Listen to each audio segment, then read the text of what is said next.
Have you ever just, looked around at society, maybe your own community, and wondered why we do certain things? Hmm. Like why these specific customs or traditions?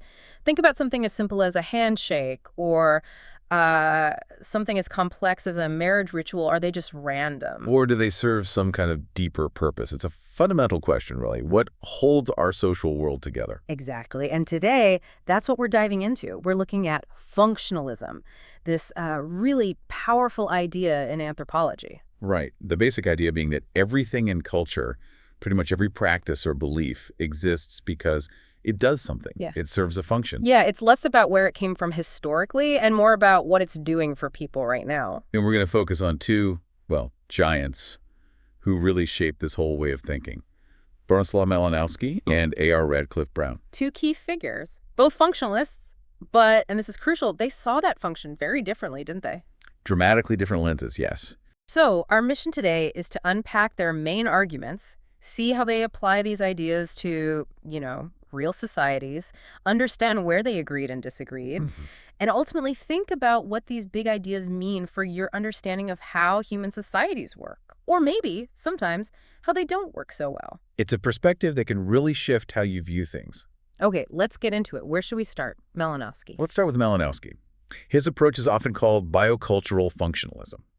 And his core idea, it was a real shift. How so? Well, before him, a lot of anthropology was focused on origins, tracing evolutionary stages or how ideas spread diffusionism. Right, the historical where did it come from question. Exactly. Malinowski basically said, hold on, let's look at what culture does for people now. For him, it was all about satisfying human needs, biological needs primarily, and keeping society ticking along smoothly in the present.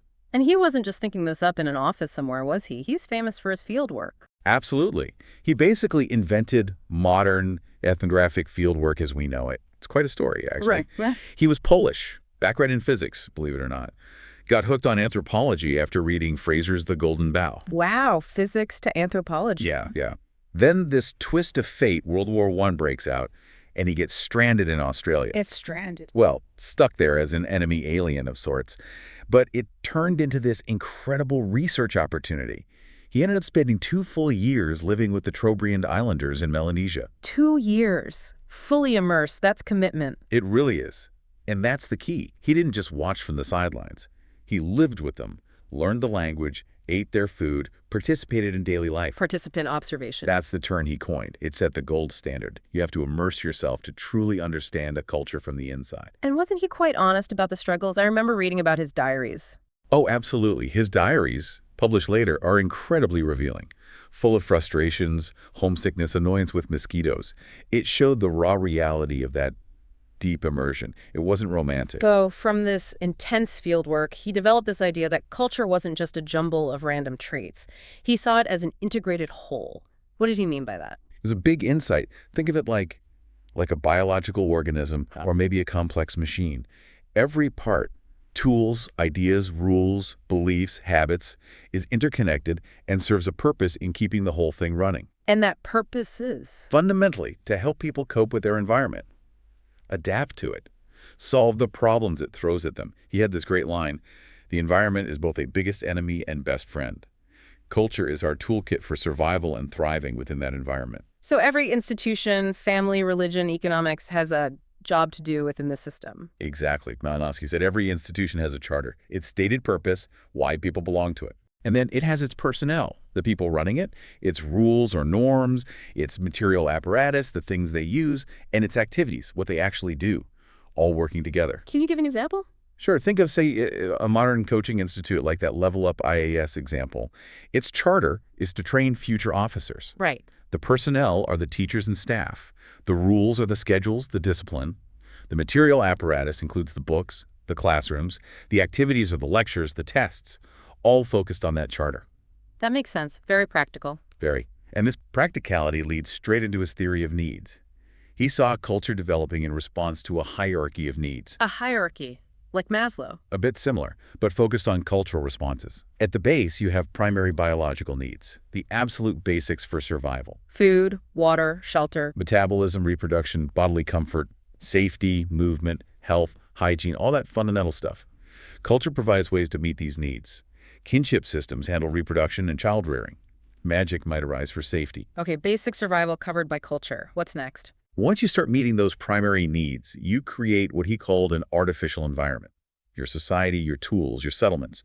Maintaining this environment creates derived secondary needs. Ah, so needs arising from culture itself. Exactly. Things like needing social control, so you get laws, norms, needing organized economics production, distribution, needing education to pass on knowledge, needing political organization for order. Okay, so culture creates needs, then creates ways to meet those needs too. Precisely. And then there's a third level, integrative tertiary needs. These are more about psychological and social well-being. Like mental peace, Yeah. reducing anxiety. Yes, and fostering social cohesion, a sense of belonging. Culture addresses these through things like religion, myth, art, ritual, even science in a way. So the big picture, according to Malinowski, is that all of culture, from the most practical tool to the most abstract belief, ultimately connects back, even indirectly, to satisfying those fundamental human needs. That's the core of his biocultural functionalism. Everything serves a need-based function. It's interesting how he applied this to economics in non-Western societies. Challenged some old assumptions, didn't he? He really did. Before him, the view was often that these economies were, irrational or primitive. Malinowski showed they were highly organized, just often guided by social rules, not just profit motives. Like loyalty to a certain shopkeeper, even if they're more expensive. Yeah, or complex systems of ownership where it wasn't simply private or communal, but a mix. Maybe a chief allocates land, individuals own the produce, but owe tribute. It was intricate. And this brings us to the Kula Ring, right? Yeah. His most famous example. Ah, the Kula. Yeah. Yes, a truly fascinating system among the Trobriand Islanders. Tell us about it. It involved shells, didn't it? That's right. Like, Red shell necklaces, called salawa, traveled clockwise around a ring of islands. White shell armbands, murali, traveled anti-clockwise. okay, ceremonial exchange. But what was the point? Were they valuable? Here's the kicker. They had basically no practical or commercial value. You couldn't really buy anything with them. People undertook long, dangerous canoe voyages just to exchange these items. So, why? Yeah. What was the function? Social status, prestige, building partnerships. Malinowski realized it was about creating and maintaining social relationships across islands. Having many Kula partners meant you were important. Ah, so the act of exchange was the point, not the items themselves. Precisely. It built reputation, fostered cooperation needed for things like building those large canoes, and cemented alliances. And there were strict rules you had to return the items after time. Women didn't participate directly. It's a social system disguised as economics. You could say that. And there were other examples, too. Vasi exchange between coastal and inland groups based on social ties, not haggling. Or Urugubu, gifts from brothers to sisters, reinforcing matrilineal bonds. It reinforces that idea of social connections being paramount, like that quote, gifts make friends. Exactly. Social status was deeply tied to your network of partners. Okay, so if everything meets a need, how did Malinowski explain things like magic and religion alongside practical knowledge, like science? Weren't they seen as contradictory? Not for Malinowski. He argued they coexist and serve different functions. Science, for him, was the body of practical, rational knowledge needed for everyday life, like farming techniques. Stuff you know works. Right. But magic and religion come into play where knowledge runs out, where things are uncertain or dangerous. So they manage anxiety. That's a huge part of it. His classic example, Trobriand fishing. In the safe, predictable lagoon, no magic was used. They knew what they were doing. Makes sense. But for dangerous deep-sea fishing, where storms could hit or sharks attack or the catch was uncertain, then they performed elaborate magic rituals. Not because they thought it guaranteed safety, but because it gave them a sense of control, reduced anxiety, provided psychological comfort to face the danger. It filled the gap left by practical knowledge. and religion. Religion dealt with bigger anxieties, death, the afterlife, crises of life. It offered explanations, solace, a connection to the sacred or ancestors. So all these things, science, magic, religion, art, work together, each addressing different levels of human need, from the practical to the psychological. It paints a very, well, functional picture. Everything fits together to help people survive and feel secure. That's the view. Culture as an adaptive tool. But like any major theory, it must have faced some pushback, some criticisms. Oh, definitely. While incredibly influential, Malinowski's functionalism wasn't perfect. What were the main issues people raised? Well, one big one was overgeneralization. He based so much on his Trobriand fieldwork. Critics argued you can't just assume all cultures work exactly like this one, primarily focused on individual biological needs. Cultures are diverse. Right, assuming universality from one case study. Exactly. Another criticism was that he tended to present a very harmonious picture. He kind of glossed over internal conflicts, power struggles, or situations where institutions might not actually meet everyone's needs equally. He focused on function, sometimes ignoring dysfunction. Like, what if a custom benefits one group but harms another? Precisely. His model didn't handle conflict or inequality very well. Mm. And it also struggled to explain social change. If everything is functioning perfectly to meet needs, why do cultures change? And why do different cultures meet the same basic needs in such vastly different ways? He didn't really have an answer for that. No, not a strong one. He also largely ignored history. By focusing only on the present function, he sidelined questions about how customs originated or evolved over time. And some found it a bit simplistic. Yes, the charge of reductionism. Reducing everything complex about human culture, art, religion, politics, ultimately back to basic biological needs felt too simple for some.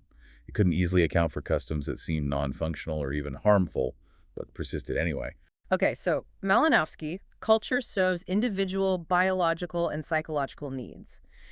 Groundbreaking fieldwork, integrated view, but maybe too harmonious, ahistorical, and Trobriand-centric. That's a fair summary. Now, this brings us to A.R. Radcliffe-Brown, who took functionalism in a very different direction. Right. Structural functionalism. How did his approach differ? Fundamentally, while Malinowski focused on the individual, Radcliffe-Brown, heavily influenced by the French sociologist Émile Durkheim, focused on society itself. Durkheim. His big idea was society as a thing in itself, right? Sui generis. Exactly. Sui generis meaning unique, of its own kind. Durkheim argued society isn't just the sum of individuals. It's a reality with its own force, its own laws, existing outside and above individuals, shaping their behavior. Through social facts. Yes. Social facts are these ways of acting, thinking, feeling that are external to the individual but have coercive power.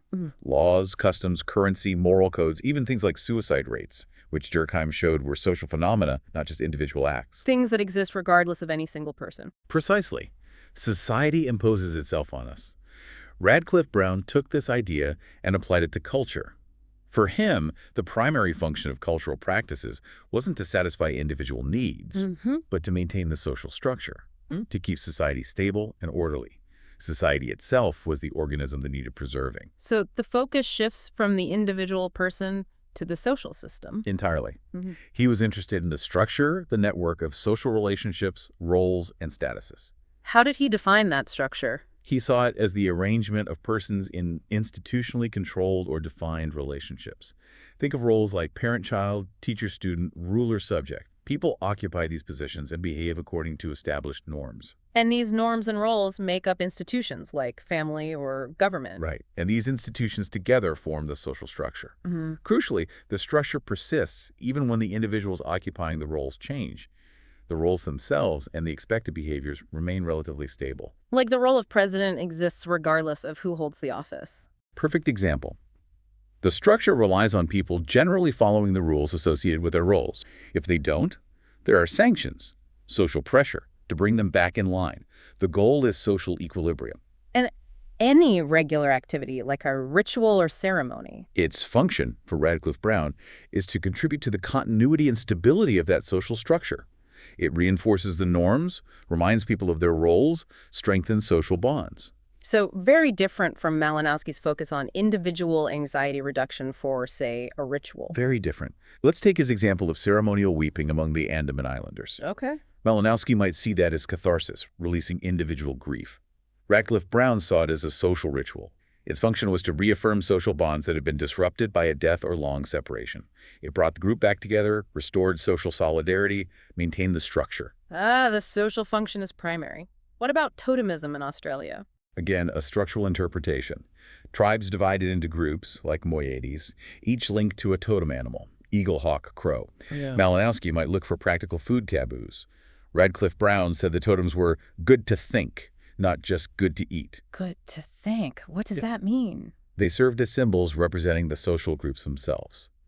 The relationships between the totemic animals, opposition, cooperation, often mirror the relationships between the human groups. It was a way of classifying the social world, And things like marrying outside your own totemic group, exogamy. crucial for maintaining the structure. Exogamy forced alliances between groups, reduced conflict, and ensured the continuation of the broader social system. It served social cohesion. He also looked a lot at kinship, didn't he? Hugely important for him. He argued kinship terminology wasn't just labels, but directly reflected and shaped social behavior. Systems like classificatory kinship, where you call all your father's brother's Well, father. it helped organize social life. Exactly. It grouped people into categories with expected rights and duties, making complex social networks manageable, especially in societies without centralized states. He identified principles like the unity of the sibling group or the unity of the lineage. And specific behaviors, joking relationships, avoidance. He analyzed those too. Joking relationships, often between potential marriage partners or cross cousins, allowed for familiarity and eased tension. Avoidance relationships, maybe between a son-in-law and mother-in-law, marked respect and maintained social distance where conflict might arise. Both serve to regulate interactions and maintain structural stability. It all comes back to keeping the social order humming along. Always. Even lineage systems, where identity is tied to the group, corporate groups, Hmm. or marriage rules, they all function to maintain social structure and continuity.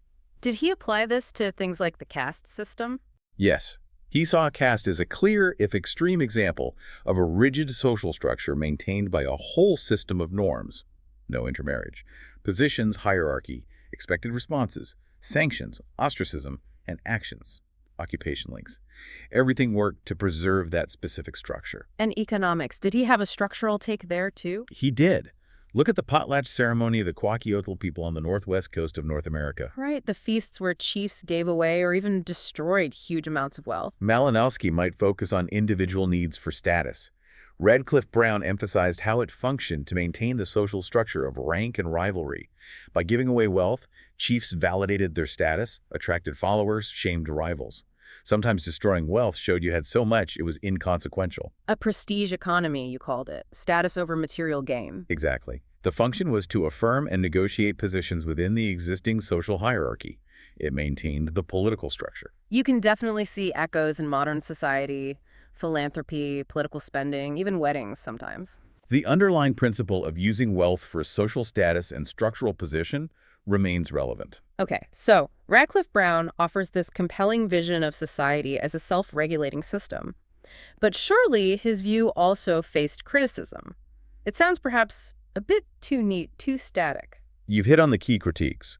The organic analogy was criticize societies change fundamentally, unlike biological organisms. And yes, the view was seen as overly harmonious. It doesn't seem to account well for conflict, does it? Oppression, inequality. Exactly. Critics pointed out it tended to ignore or downplay real social conflicts, class struggle, caste oppression, gender inequality, racism. By focusing only on how things contribute to stability, it could inadvertently justify the status quo, making exploitation seem functional for the system, Implying that everyone just accepts their role for the good of the whole. which often isn't the case. And a major weakness was its inability to adequately explain social change, especially radical change. If everything functions to maintain stability, how do revolutions happen? How does fundamental transformation occur? It seems locked into equilibrium. Largely, yes.